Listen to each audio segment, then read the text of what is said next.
Brought you by Meghdoot herbal. मुझे diabetes है। मेघदूत मधुशून्य ये हाई ब्लड शुगर और ब्लड प्रेशर को कंट्रोल तो करता ही है, साथ में ये मुझे काफी एनर्जेटिक रखता है। मेघदूत मधुशून्य खाओ, फिट एंड फाइन हेल्थ बना।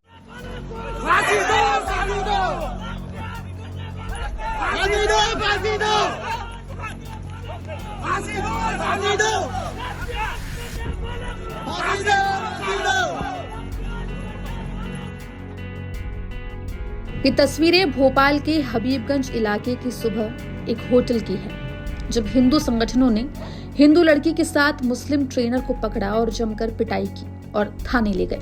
इस दौरान हिंदू संगठन ने जमकर हंगामा भी किया। हालांकि हिंदू युवती ने मामले की शिकायत करने से मना कर दिया। सुबह ही तस्वीरों ने भोपाल का राजनीतिक माहौल गरमा दिया था। हिंदू संगठनों के साथ राजनीति भी शुरू हो गई। दोपहर होते होते दूसरा मामला भी सामने आया, जब अफजल नाम के एक शख्स को भोपाल के आई सन्स होटल से हिंदू युवती के साथ पकड़ा गया। हंगामे के बीच लड़की होटल से गायब हो गई, लेकिन लड़के को पुलिस ने हिरासत में ले लिया।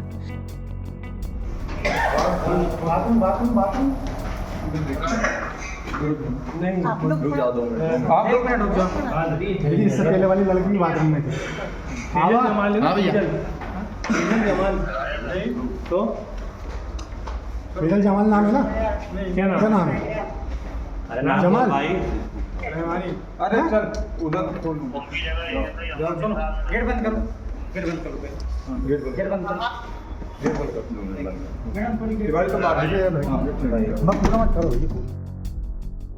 एक दिन में दो मामले सामने आते ही जहां हिंदू संगठन गुस्साए हुए हैं, वहीं भोपाल सांसद आलोक शर्मा भी सामने आए और कहा कि जिम के अंदर इस तरीके के रावण घुसे हुए हैं, उन्हें बाहर निकालने का काम जिला प्रशासन जल्दी करे।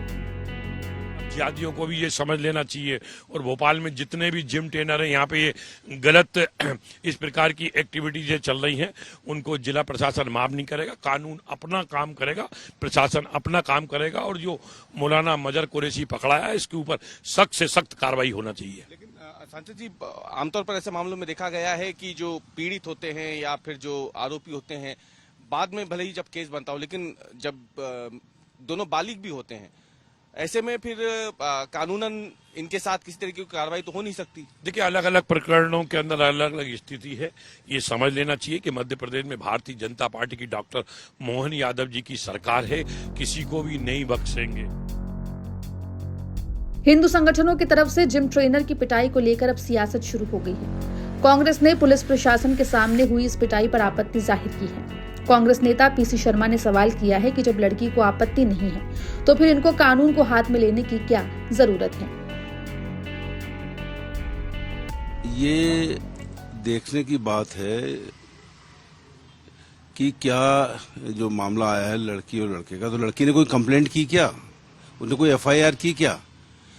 और एफआईआर नहीं की, और अगर किसी को पुलिस ने संदेह में पकड़ा है तो पुलिस के सामने, थाने के सामने मारपीट करना, क्या ये बाबा साहब अम्बेडकर के संविधान में निहित है? क्या ये कानून हाथ में लेने की इजाजत हिंदुवादी संगठनों को क्या सरकार ने दे दी है? क्या ये कुल मिलाकर लव जिहाद के कानून बनाती है बीजेपी की सरकार। धर्मांतरण कार्रवाई नहीं होती। अगर एक भी ठोस कार्रवाई हो जाती, वो नारे लगाने फांसी दे दो, फांसी एक आध को दी क्या?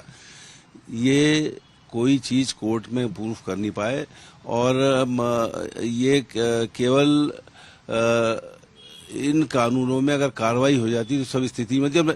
और इनके प्रेरणा स्रोत तो मुख्तार अब्बास नकवी जो मंत्री रहे, जो शाहनवाज हुसैन जिनकी शादी उमा भारती जी पूर्व मुख्यमंत्री ने कराई, तो ये जो इनको ठीक लगे वो बाबा साहब अम्बेडकर के संविधान में है, बाकी जो इनको ठीक नहीं लगे तो ये संविधान में नहीं है। दूसरी बात यह है कि ये केवल इस तरह से लोगों को धर्म और जाति के नाम पे बांट के केवल वोट की राजनीति करते हैं।